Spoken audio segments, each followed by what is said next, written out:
పార్వతీపురం మన్యం జిల్లా పట్టణం మధ్య ఉన్న ఓ చిన్న కాలనీలో 35 ఏళ్లుగా నివాసముంటున్న రాజస్థాన్ వలస కుటుంబం ప్రస్తుతం తీవ్రమైన సమస్యలను ఎదుర్కొంటుంది. తన కుటుంబంతో కలిసి ఇక్కడికి వలస వచ్చిన శ్రీ హనుమాన్ లాల్ రాజస్థాన్ రాష్ట్రానికి చెందినవారు. దేవుడి బొమ్మలు తయారు చేసే ఈ కళాకారుల కుటుంబం సంవత్సరాలుగా ఇక్కడే జీవనోపాధి నడుపుతున్నారు. కానీ ప్రభుత్వం గుర్తించకపోవడంతో ఆధార్ కార్డులు లేవు, ఓటర్ ఐడీలు లేవు. తమ పిల్లలు స్కూల్లో చేరడం లేదు, హాస్పిటల్ కి వెళ్తే గుర్తింపు లేదంటున్నారు. చాలా కష్టంగా బతుకుతున్నామని కార్మికుడు ఆవేదన వ్యక్తం చేస్తున్నారు. ఇలాంటి వలస కుటుంబాలకు గుర్తింపు అందించడమే కాకుండా వారి సంతానానికి ప్రాథమిక హక్కులు కల్పించాలి. ప్రభుత్వ యంత్రాంగం సత్వరంగా స్పందించాలని బాధిత కుటుంబాలు కోరుకున్నారు.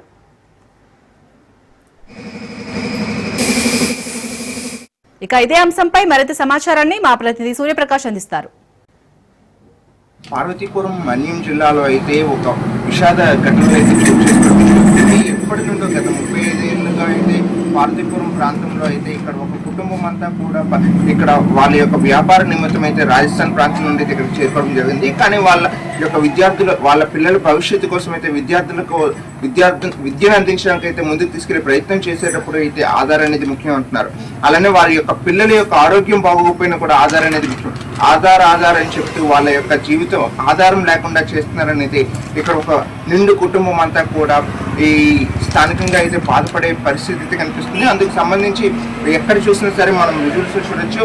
దేవుణ్ణి సృష్టించే ఈ వినాయక చవితి వచ్చేటప్పుడు ఎక్కడెక్కడికి ఈ పరిసర ప్రాంతాల మొత్తానికి కూడా వినాయక బొమ్మలు అందించే ఆ యొక్క కుటుంబం గత 30 ఏళ్ళుగా ఇక్కడ ఉన్న స్థానికంగా ఉన్న ప్రతి ఒక్కరికి కూడా అన్ని రకాల బొమ్మలు అప్పట్లో ఉన్న కలర్ బొమ్మలతో పాటు ఇప్పుడు తీసుకొస్తున్న పిఓపి బొమ్మలతో కావచ్చు, అలానే మట్టి బొమ్మలు అన్ని రకాల బొమ్మల్ని కూడా ఇక్కడ స్థానికంగా ప్రజలకు అందించే ప్రయత్నం అయితే చేస్తూ ఉంటారు.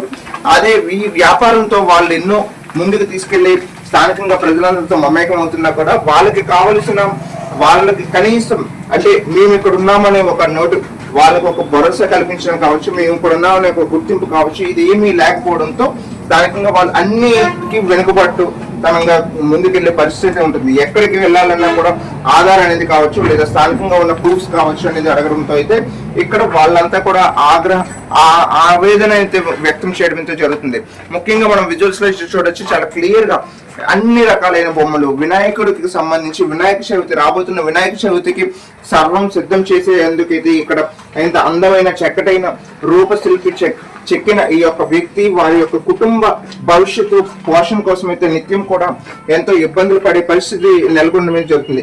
ఈ వచ్చిన డబ్బులు కూడా వాళ్ళ యొక్క పిల్లల్ని చదివించడానికి, వాళ్ళని తీసుకెళ్లి మరింత మంచి భవిష్యత్తు అందించడానికి అయితే ప్రయత్నం చేస్తున్నా కూడా అసలు వాళ్ళకి అటువంటి అవకాశం లేకుండా ఇక్కడ ఆధార్ అనేది అడగడంతో అయితే దానికి సంబంధించి వాళ్ళు నిత్యం కూడా ఆవేదన చెందుతున్నారు. దాదాపు వాళ్ళకి 5 పిల్లలు అయితే ఉన్నారు. 5 పిల్లల విద్యార్థులు వారి యొక్క భవిష్యత్తు కూడా పూర్తిగా వెనకబడే విధంగా అయితే ఉన్నది. దానికి సంబంధించి ప్రస్తుతం మనతో పాటు ఆ యొక్క బాధితులు అయితే ఉన్నారు. వాళ్ళని అడిగితే తెలుసుకున్నాం. సార్, అసలు ఏమైందన్న, ఎందుకు మీకు ఎప్పటి నుండి ఈ సమస్య ఉంది? అసలు మీకు ఆధార్ అనేది ఎందుకు ఇవ్వట్లేదు అంటారు? అంటే ఆధార్ కార్డు ఇవ్వడం లేదంటే మీరు ఏ ఊరు నుంచి వచ్చారు, ఎన్ని సంవత్సరాలు పెట్టి ఉన్నారు, ఎందుకు చేయించలేదు అనుకునే అంటున్నారు. పెట్టి అంతా 30 సంవత్సరాల నుంచి ఇక్కడే ఉన్నాను. 30 సంవత్సరాల నుంచి ఇక్కడే ఉన్నాను. బొమ్మలు వినాయకుడు బొమ్మలు సీజన్ తర్వాత మాకేట్లేదు, ఇదే లాస్ట్ మా సీజన్. దాని తర్వాత ఎందుకంటే పిల్లలకి ఆధార్ కార్డు లేక స్కూల్లో జాయిన్ చేద్దాం అనుకుంటున్నాను. ప్రతి ఒక్కరు బాగాలేకపోయినా హాస్పిటల్కి వెళ్ళినా ఆధార్ కార్డు, ఎక్కడికి వెళ్ళినా ఆధార్ కార్డు అడుగుతున్నారు. దయచేసి ఆధార్ కార్డు అయినా పిల్లలకైనా మాకు లేదు ఆధార్ కార్డు. దీని తప్ప మాకు మళ్ళీ వ్యాపారం అయితే ఉండదు.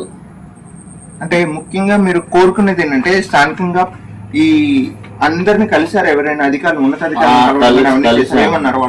వాళ్ళు అన్నారు, బాబు ముందు నీది అవుతేనే పిల్లలది అవుతుంది, నీది లేకుండా పిల్లలకి అవ్వదు అనుకొని అన్నారు. తర్వాత చాలా మంది అన్నారు అయిపోద్ది అనుకొని ప్రూఫ్ ఇచ్చారు. అక్కడికి వెళ్ళి ఇక్కడికి వెళ్ళి అని తిప్పారు. స్థానికంగా మీరు ఎక్కడైతే పుట్టారు అంటే మీరు రాజస్థాన్ ప్రాంతం అంటున్నారు, అక్కడ చేసుకోవడానికి అంటే నేను అక్కడ వెళ్ళలేదు. రాజస్థాన్ నేను ఎప్పుడు వెళ్ళలేదు. ఒకసారి వెళ్ళాను, మా నాన్నగారు చనిపోయినప్పుడు వెళ్ళాను నేను. దాని తర్వాత నేను వెళ్ళలేదు. ఎందుకంటే ఇప్పుడు వెళ్ళడానికి ప్రతి ఒక్క ఆధార్ కార్డు ఉండాలి. మా వాళ్ళు మా అన్న తమ్ముళ్ళు ఉన్నారు, వాళ్ళతోనే కలిసి వెళ్ళాను. దాని తప్ప వెళ్ళలేదు. పిల్లలు మేము అందరూ ఇక్కడే. ఇంకేంటి కాదా సార్, పిల్లలు పాడైపోతారని నాకు కూడా కోరిక ఉంటుంది. పిల్లలు బడికి వెళ్తున్నారు, నా పిల్లలు చూసేసరికి బాధ అనిపిస్తుంది. ఇంకేంటి కాదు, దయచేసి కొద్దిగా ఆధార్ కార్డు వచ్చినట్టుగా పిల్లలు స్కూల్లో జాయిన్ అయినట్టుగా చేయండి సార్. మాకు గబ్బులు ఆస్తి గట్టి నాకైతే అక్కర్లేదు. దేవుడి దేవాలయ సంపాదించలేదు కానీ మంచి పేరు ఉంది, అదే చాలు. ఈ 30 సంవత్సరాల నుంచి ఇది ఇక్కడ ఉన్న పరిస్థితి. నిత్యం కూడా వ్యాపారం చేసుకుని ఎటువంటి ప్రలోభాలకు కానీ దేనికి కూడా మాకు అవసరం లేదు. ప్రస్తుతం మేము ఇక్కడ నివసించడానికి కావచ్చు, అలానే మా యొక్క ముఖ్యంగా పిల్లల భవిష్యత్తు, అంటే నేటి పిల్లలే రేపటి భారత పౌరులుగా అయితే ఈ యొక్క ప్రభుత్వాలు ఏవైతే చెప్తున్నాయి, కానీ వాళ్ళ చదువుకోవడానికి కావచ్చు, వాళ్ళ విద్యని కనీసం మౌలిక సదుపాయాలు కల్పించడంలో ప్రభుత్వం ఎప్పటికైనా చొరవ చూపేందుకైతే మాకు కనీసం ఆధార్, మాకంటూ ఇక్కడ ఒక స్థానికంగా ఒక గుర్తింపునైతే కల్పించాల్సిన అవసరం ఎంతైనా ఉందని అయితే ప్రస్తుతం వీళ్ళైతే తెలియజేస్తున్నారు. ఇప్పటికైనా సరే దీనికి సంబంధించి సంబంధిత అధికారులు కావచ్చు, అలానే జిల్లా యంత్రాంగం కావచ్చు, కాస్తైనా చొరవ చూపి వాళ్ళకి ఆధార్ కార్డుని లేదా గుర్తింపు కార్డుని మంజూరు చేయాల్సిందిగా అయితే వాళ్ళు కోరుకోవడం జరిగింది. కెమెరామెన్ ప్రసాద్తో సూర్యప్రకాష్, రాజ్ న్యూస్, పార్వతీపురం.